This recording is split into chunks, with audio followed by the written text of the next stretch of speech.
Hey, it's Terrell, your favorite realtor, back again with another video. I know what you're thinking. We haven't seen you in a little minute. I know if you guys remember the last video, I talked about the next book I'm going to read. That book's a little dense. So, yeah, I figured I need to go on a give you guys a video. I know you guys want a video. I decided to go into my library here and get a book or reread. A very thin book here that you've already heard of, The Way to Wealth by Benjamin Franklin. I said I gotta give you guys this book right here. Let's just talk about it. Who's Benjamin Franklin first of all?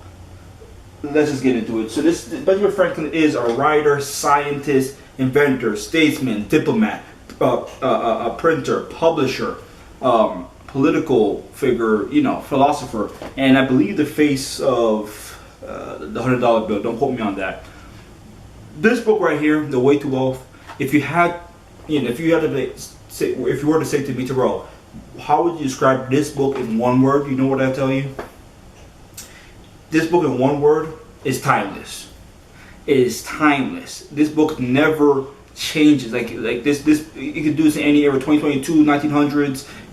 This right here pretty much gives you the principles on how to manage your money, right here. So let's just get into it right here. This book is about, it's more of like a fiction book right here, where characters Poor Richard, we call it Poor Richard and Abraham. Pretty much how he goes into auction house and then Father Abraham starts giving out his knowledge. Kind of keep it short.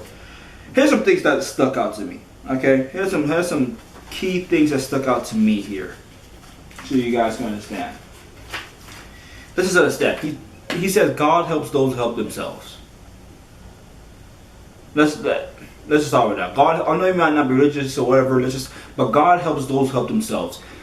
If you want to make it in life or anything, you cannot wait for opportunities. You can't just sit around, woe is me, blah, blah, blah. At the same time you complain, you can do something about it. So God helps those who help themselves, which I thought, everybody knows that saying, but I think it's like I said, in life, people need to be reminded more than they need to be taught. Shout out to Alex Hormozy. If you're watching this, you're probably not. But anyway, they talk about a life of leisure. A life of leisure, or it's not the same as life of laziness. Being that, when you have time, downtime, people typically do stuff that, passes time, wasting time. He said, to focus, actually have to spend your time actually doing some stuff here. And if you read this book, it's in Old English, but this book have here like a translation. I don't know if that picks it up. 1, 2, 3. This right here. Yeah, you see that? Yeah. This it gives you a translation of the Old English literature, and I get it right here. There's another big one. Early to bed, early to rise makes a man healthy, wealthy, and wise. See, he talks about stuff that's true today. Waking up early, helping yourself, and a plethora of things. Actually, matter of fact, let's get into more of what kind of struck out to me. I highlighted some of the stuff that really spoke to me the most. It says, "Beware of little expenses. A small leak will sink a great ship." What does that mean? He talks about in the book. When you start making money, I could buy some shoes. That's only $80. I made $10,000 this week. $80 here. Or I could buy some stuff in Publix, or I could go and buy some food that's $40, or I can buy some, and then all of a sudden you start losing track of where's the money going. The small money that you spend that might say that's small, $10 for Spotify, $20 for Netflix. What ends up happening is you look at your bank account and you're like, where's the money going? And you're not knowing that you spend all these small items, you change up your game plan, because when you was broke, you wasn't doing that. But now that you have money now, it's called lifestyle inflation. All of a sudden you want to spend more money, right? So that's typically what happens here. And to get to another one right here. It's easier to suppress the first desire than to satisfy the following one. Meaning that once you start getting into buying luxury stuff, it's hard to then be like, let me go to regular.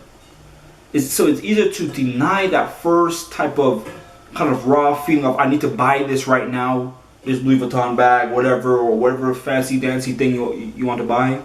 They just then say, oh no, I'll just buy this right now, and that's all. Like for example, I bought a jacket. It's $100, a little expensive. So I don't get that's good. Then I was like, I should get the black one. I got the black one. Oh, I should get the maroon one. I got the maroon one. See, that's the problem. You're not paying attention to this, but it's what happens. You start tasting those type of things. Not to say you can't treat yourself, but beware of that, because that's what tends to happen. And it's hard for an empty bag to stand up. Once you have money in your account, constant keeping money, savings, whatever, for a rainy day, everything like that, you walk around different. You walk around with less stress, right? So when you have money in your account, and let's say like, oh, I'm a cool guy, whatever, you're not anxious. You're not making moves just for money. You see what I'm saying? You're operating from a stance of abundance rather than operating from a stance of scarcity. Does that make sense?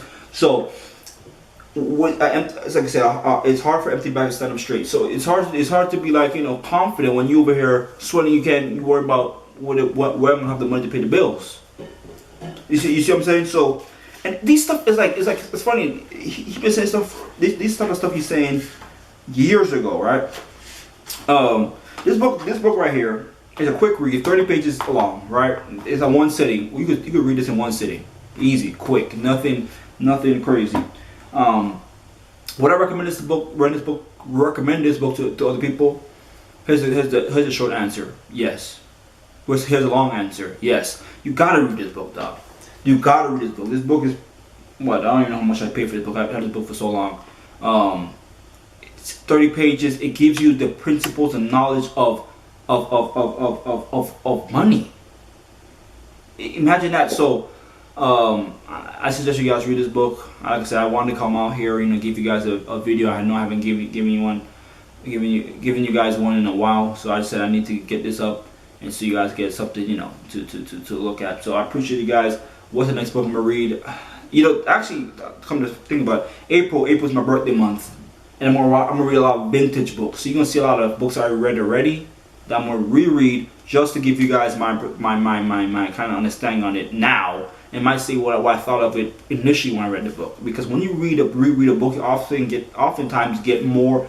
You get different things at different times in your life. You see what I'm saying? Because now you have more you have more real world experiences you can apply to the books, and now things are maybe more clear. Or you be like, oh, actually, I didn't think about that. Now you can see stuff. So what I'm probably gonna read next is the famous. Ooh, can I see it? Where can I find it? Can I find it? Can I find it? Can I find it? What the flip? I don't have it. Well, I gotta look to see. But Rich Dad Poor Dad. That's probably the next book you probably gonna see from me. Rich Dad Poor Dad.